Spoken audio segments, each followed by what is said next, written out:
Okay.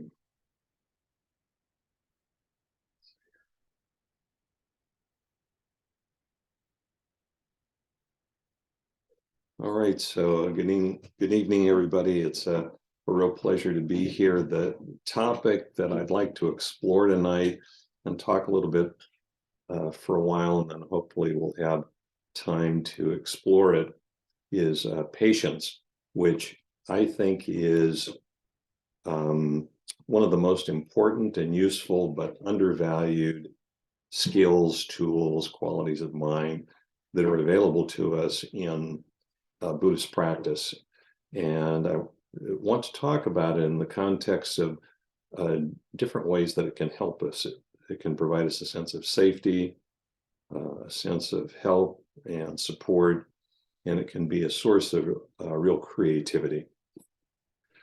There is a common motif or models of story in the suttas, in the talks of the historical Buddha, where either a group of monks, a single monk, or the historical Buddha himself is subject to some kind of abuse, either verbal or physical, by someone. And then the monk or the historical Buddha doesn't react with anger or physical violence, but remains calm and restrained. And one of the messages of these stories is by not reacting in kind with anger or physical violence, that the process of reactivity is actually cut off, and that it protects both the other person and the person who's being subject to the abuse. And I think a lot of people look at these stories and think that they are stories about facing challenges with equanimity. And that's actually not what they're about. They're stories that deal with the value of patience that leads to making wise and helpful choices by understanding the consequences of choices. There's no real English equivalent that captures the meaning of the Pali word that we translate into patience. Prior to Buddhism, the notion of patience had one of two meanings. One was what we normally consider to be tolerance, and the other one, interestingly, was forgiveness.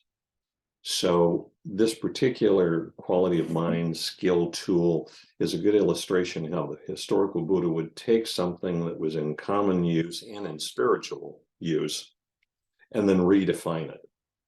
So from a Buddhist perspective, patience is not merely tolerance or a long enduring or resignation, but is purposeful. It's a purposeful process of restraint and forbearance, which is active, and it's participatory, not merely waiting and watching. And what I'd like to do tonight is use a very brief section of the Tao Te Ching by Lao Tzu, where he talks about patience and poses two questions. And I think it's really helpful in analyzing patience from a Buddhist perspective. And so the Tao Te Ching says, do you have the patience to wait? So you can hear from that there's a distinguishing between patience and waiting. So do you have the patience to wait till the mud settles and the water, awareness, is clear? Can you remain unmoving till the right action arises by itself? So I want to take each of these and take them apart. So do you have the patience to wait till the mud settles and the water is clear? So it's clear from this that patience is not merely waiting or pausing. Pausing is built into almost every instruction in Buddhist practice.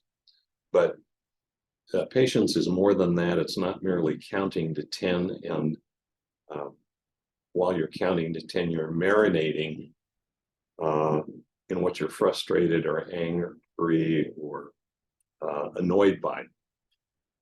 So it's what we do during pausing and waiting, which is the essence of patience. And so patience is the purposeful restraint and forbearance, first of all, of strong reactive habits, emotions, arousing thoughts, energy, the arousal of craving, whether it's desire or aversion, or the agitation of attachment, where the mind's held on to something and it's agitated around that, and the energetic elements of all of that.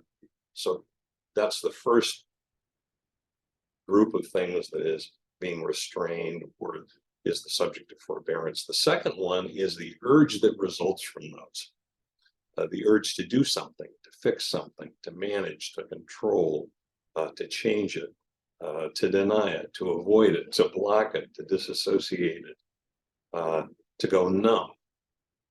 So the restraint, if we can do it purposefully, allows the energy of the arousal and agitation and emotion and thoughts to settle, which leads to the calmness and stability of mind, which allows us to investigate and make sound choices. So this first area is the thing that I think initially attracts most people to meditation, is that you can actually learn how to do this if you dedicate yourself to it in not too long of a period of time, and you can learn how to actually allow all of these things to settle and to have the mind be calm and stabilized in a relatively brief period of time. But from a practice standpoint, that's just the starting place. That is the foundation, which then allows us to move into exploration and investigation. So the second question in the Tao Te Ching was, can you remain unmoving till the right action arises on its own? And the reference to unmoving is the non-interference with, we're not intervening to change, to modify, to control. We're forbearing, waiting, holding back, restraining long enough to allow the settling to take place so we can begin to see more clearly. So once that begins to happen, the process of actually looking at the experience that's taking place, examining it, exploring it, discovering it, having insight into it, is then possible. And this is, the mark of this practice is that this is direct and experiential. It's not the product of thought or intellect. It's not figuring it out. It's actually being with the experience and allowing the experience itself to reveal itself, so that the choice is not something that's the product of a thought process or an intellectual process, and the decision making is not the product of thought or intellect. It's the product of examination, exploration, discovery, clear seeing. The reality is that this frequently takes some time. There's no, as we all know, there's no magic bullet here that will be aroused, will be agitated, that will go through this process of restraining. The mind settles. We begin to see more clearly, and what we actually see is that the answer or the choice is not clear. So then the choice actually is well, what do we do then? So do we do more exploration? Do we try to widen the perspective of how we're investigating, of how we're seeing? Do we have to consider other viewpoints? It may be that what's not being considered are the implications or the consequences of the decision or the choice that we're considering. And at this point, there's all these possibilities that are available to us that practice provides us to create balance in the mind so that we can do that exploration and engage in a decision making and a choice process, which is really helpful. So the possibilities can be the parames, loving kindness, compassion, equanimity, bringing those into the process. Maybe it's the 7 factors of awakening, all of the different elements of resolve, direction of mind, determination, the different elements of the Eightfold Path. So the patience, the holding back, settling, and then open up is the thing that allows us to create balance, and it enables flexibility, adaptability, and this is where real creativity can come in. We can bring in these other factors to widen, shape, make the process kinder, more vivid, more relevant. And so the thing that I find really exciting about this practice is that we can choose to focus on what expands our awareness and what enriches us, rather than just focusing on the process of suffering and what limits us. So we're seeing 2 things. We're seeing the limitations, of course, and how to deal with that. But the second, and I think in the end, the larger element is what's on the other side of the limitations and our suffering. And as the limitations and suffering begin to get under control and diminish, all of the other factors expand.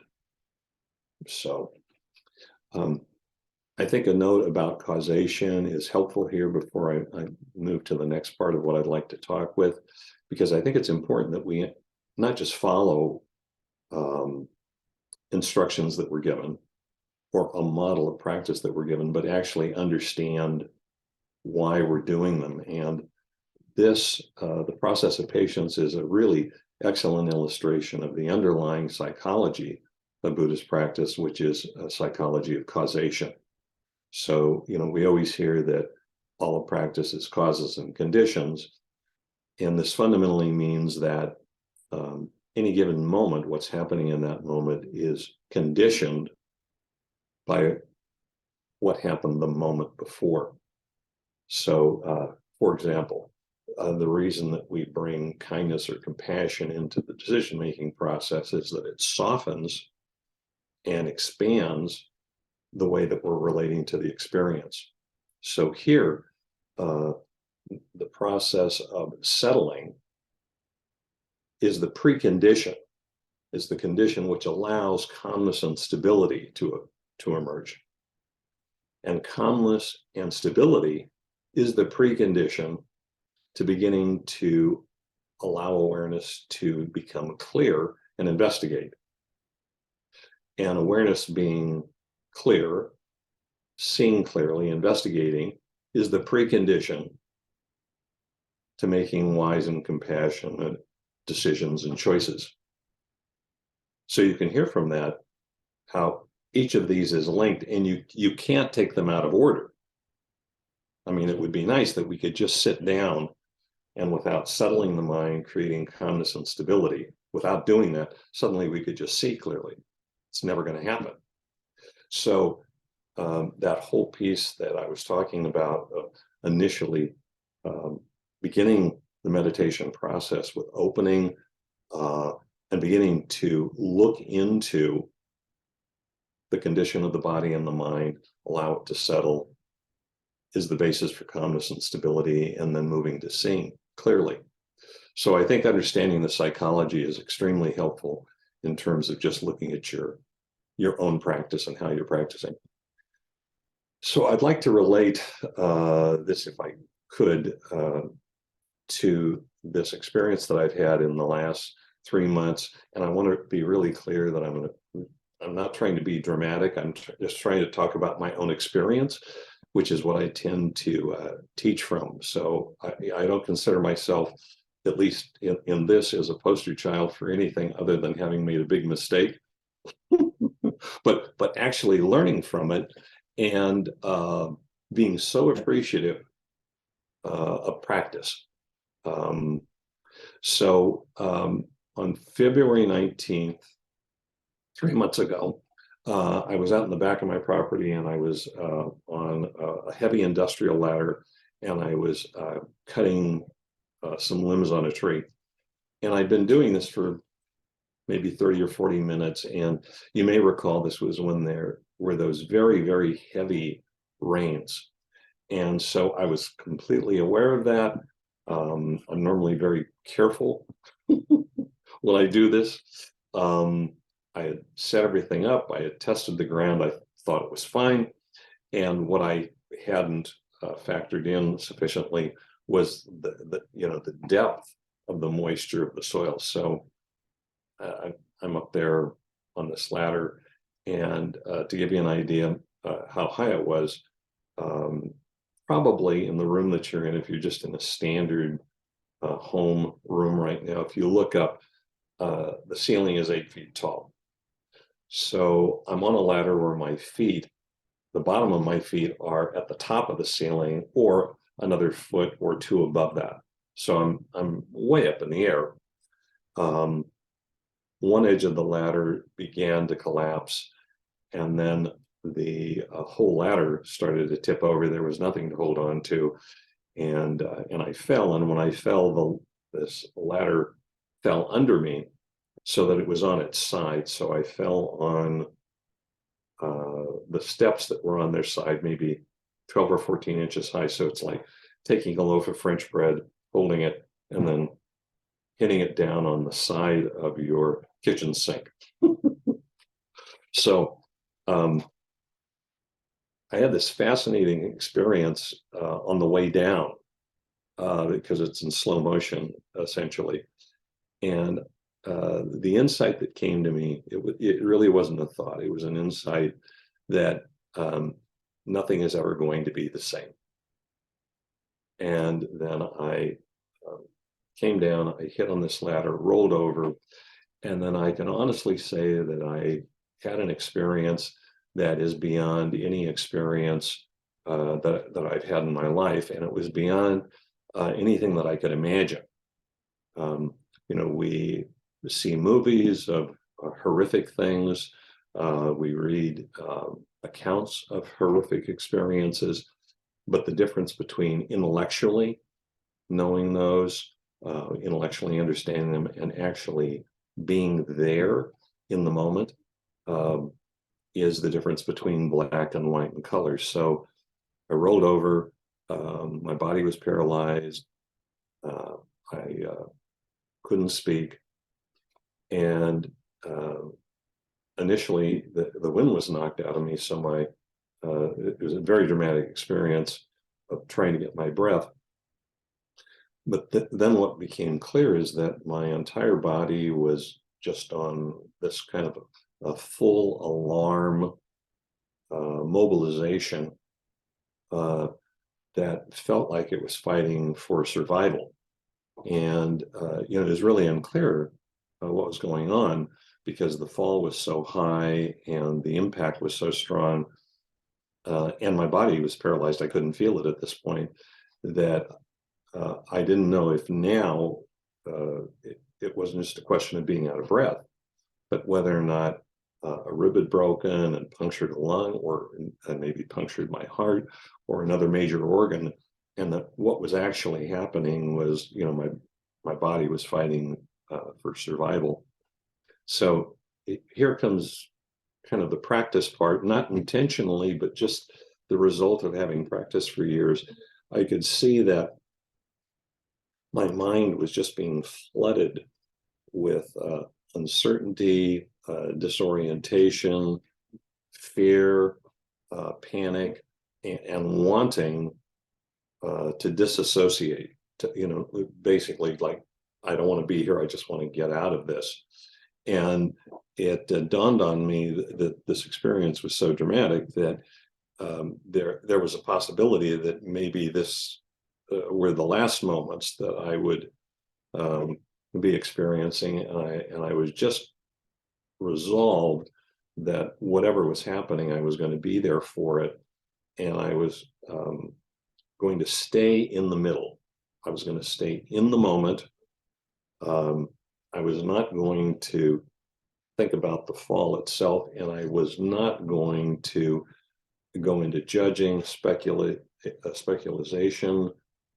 projection, all the reactivity that was staying. I was just going to take all of my effort to stay in the present moment and actually do what this talk is about, is just to see all of that and then just allow it to begin to settle without trying to control it, manipulate it, and being willing to experience that rather than disassociate from it in order to discover in this moment what would be truly helpful.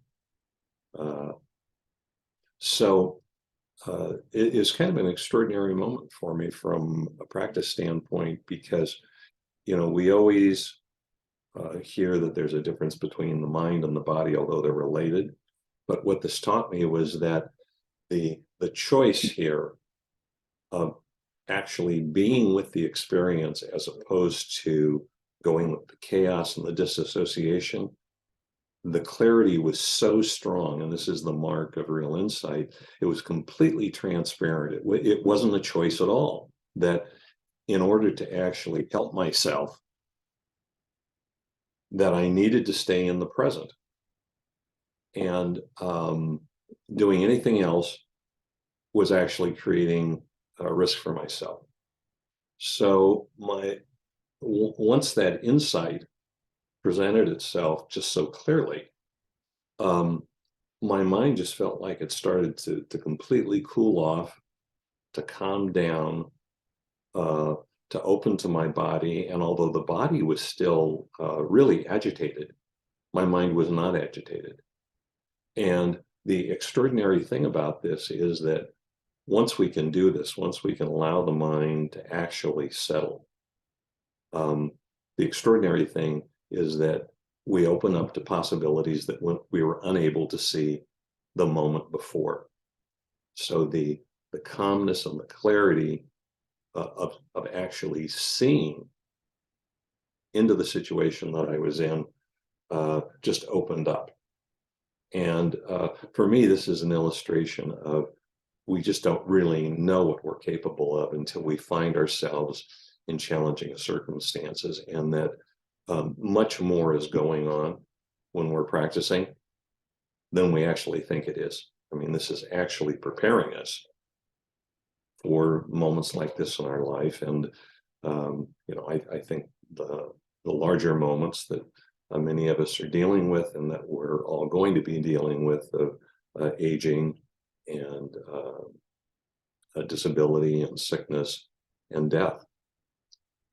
So the other thing that happened that I thought was really extraordinary, because I mean, I have to say that this was not my expected response. I mean, I'd never thought about being in this situation, but the idea that my mind would be so calm and the awareness would be so clear actually really surprised me. It was so such a sense of safety and support seeing that happened.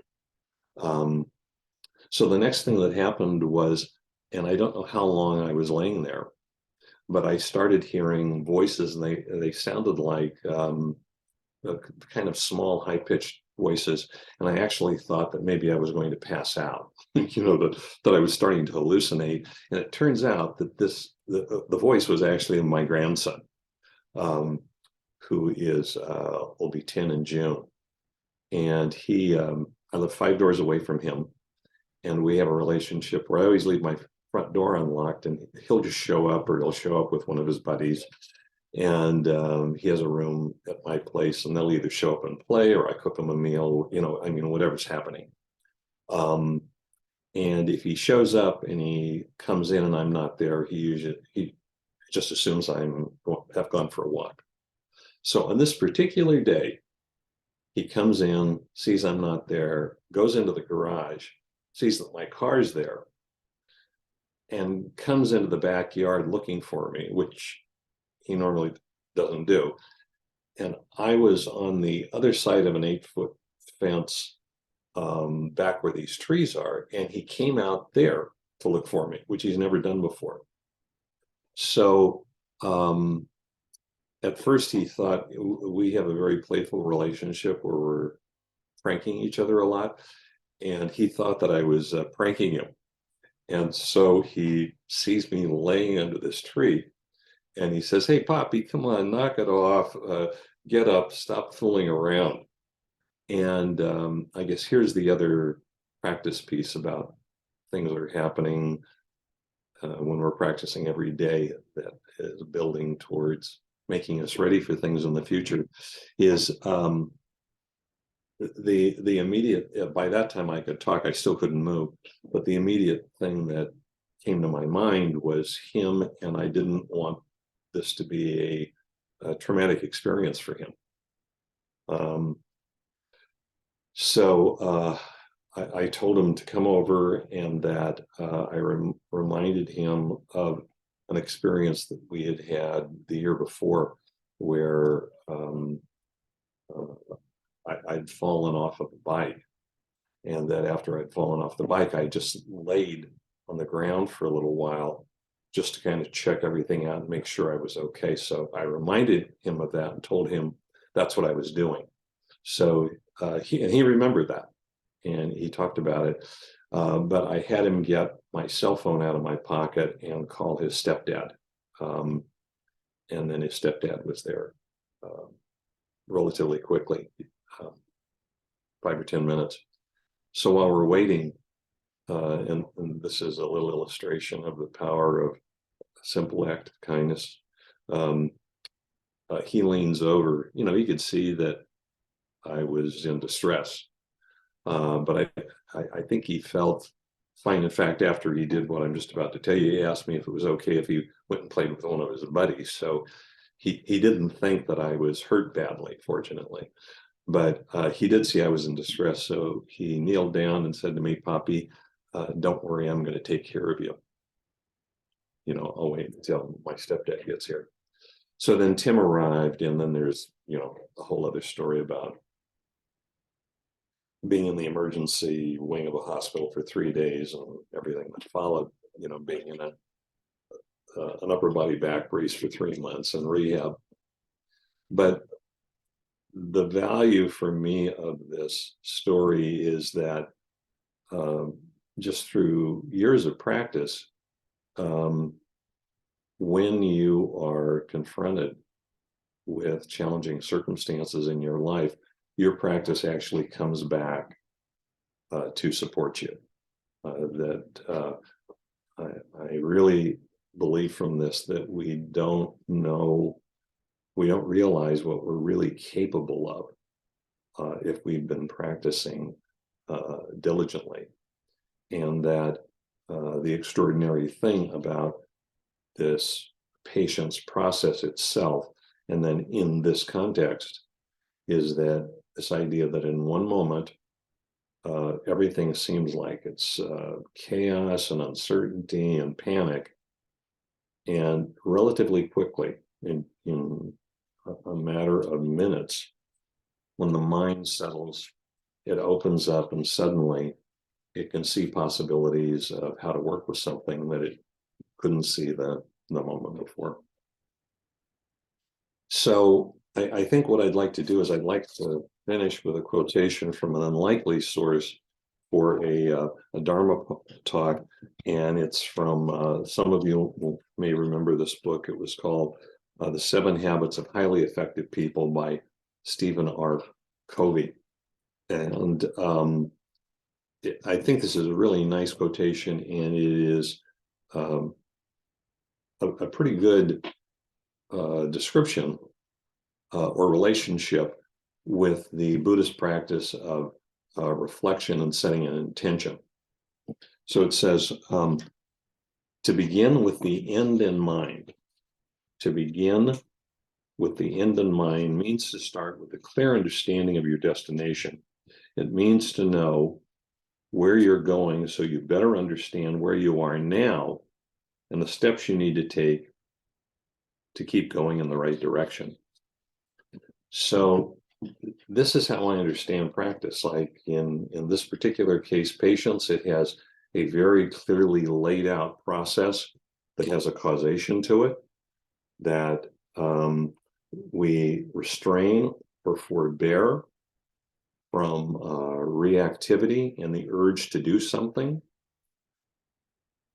which leads to the mind settling, which leads to the mind having clarity and being able to see and investigate, which leads to being able to make better, wiser, more compassionate choices and decision.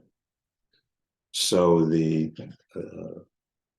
beginning with the end in mind is beginning with the idea of building this process of patience into our life, so that it becomes an attitude that we bring to everything that we do, rather than just waiting until we're aroused. And one of the interesting parts about this is that once this starts to work for you, that the mind will start to react, and then it becomes a habit to settle back and to settle down, and then to open up, is that you actually feel restful in the moment. Craving and attachment and identification consume an enormous amount of energy. And so the patience process of settling down and opening up blows off all that energy, and that's what the settling is involved with. So it ends up making life richer and fuller, and having more possibilities. So I think I'm going to stop there. That's what I wanted to share with you tonight, and then see if there's questions, comments, thoughts, objections.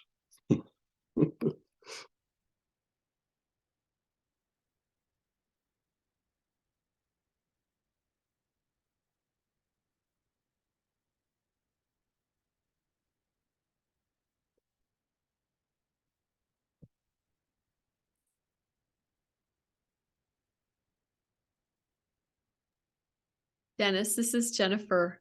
Yeah. I'd really like to just honor the fact that you're honoring us with your really personal process. And it also, you've painted such a beautiful and kind and functional story and picture of yourself and your extended family. And that's just incredibly heartening and functional. In these kind of, obviously this was a super complicated thing that happened, and it's just really interesting to have you introduce us to this whole rabbit hole that could have been a lot crazier than it was. So I just want to say deep appreciation for that. And I don't think I have a question. I think I just have a sort of salute. Yeah. Well, thank you very much. And I have to be, I guess, to share with you that I've kind of hesitated about this last third of the talk. I've kind of being self-conscious and feeling that it might be self-indulgent. So I hope it didn't come off that way. But the experience was so dramatic for me. First, just, the experience, and then the recovery is a whole other story. But the fact that one of the original meanings of mindfulness is remembering the practice, and it comes back. It is just an extraordinary experience. It's not like I was sitting there paralyzed and not able to talk, and it's like, okay, well, how do I practice now? It's like, no, it just presents itself. It comes to your rescue. So I just can't tell you how reassuring that was, and then actually how inspirational it is in terms of seeing that happen, you know, so thank you.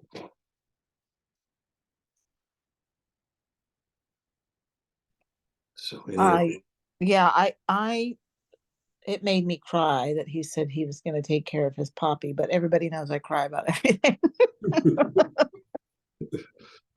Anyways, I I'm pretty new to sitting, and it's been really helpful. I had, just to keep it quick because there's so many people, I had a pretty much a full-on breakdown last year, and I had to write on a piece of paper because I didn't know what was going on. I went into insomnia, and I had to write on a piece of paper. And I knew something about, Ram Dass, Thich Nhat Hanh, any things like that, and some lectures around that. And then, in fact, I had been listening to a lot of the lectures in Eckhart Tolle, and maybe it was actually an overload. I heard it sometimes I thought about it recently because I heard something like that in Kundalini, where it just was actually an overload for me. Like, it was too much information. I would drive back from the desert and listen to The Power of Now, The New Earth Auto, all these things. But anyways, when I was hearing your story, and having that breakdown last year and not knowing exactly why I was collapsing and not functioning and going into insomnia, I wrote down just on a piece of paper, simplify, and put it in the window. And I just kept referring back to it throughout the 10 months of hell I walked through for me. But I will say that the practice and listening to somebody who's more seasoned and about patience and just so many people in the Sangha that demonstrate patience to me and demonstrate compassion and demonstrate how reactivity or causing more trauma than necessary or reacting to anger only, kind of blows up the anger, and then you're both angry, and then it's just interesting. So I really enjoyed it very much so. And, it's a good food for thought. So thank you so much. Yeah, sure. Well, this is the power of Sangha, I mean, I remember the very first Sangha meeting that I went to, years and years and years ago, and having this reaction about just the quality of questions that were being asked, and the fact that you could tell that people had really done a lot of thoughtful exploration of their own minds and emotions that was reflected in the questions. So this is one of the values of Sangha. It's not just support, but it's inspiration. So, and this whole process, I guess I didn't say it during the talk, but this model of patience is applicable, not just in daily life, but it's kind of the fundamental model of good practice and meditation.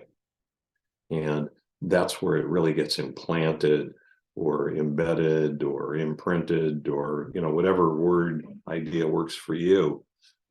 We repeat a process over and over and over again, and it moves into being a habit, and then it moves into being a second nature, where it just presents itself at the appropriate time. You don't have to, think your way into doing it. So, there's all these different things that we're working on in practice at different levels of maturity. And some are happening at that level, and some are happening at, a relatively elemental level, because we've just started working on them. But that's the goal. So, okay, so it looks like we're kind of at the witching hour. So thank you very much for attending tonight and your attention. And may all of our intentions and our efforts tonight contribute in some real way to the elimination of suffering, beings all over the world and to contributing to their well-being and happiness. So thank you. Thank you.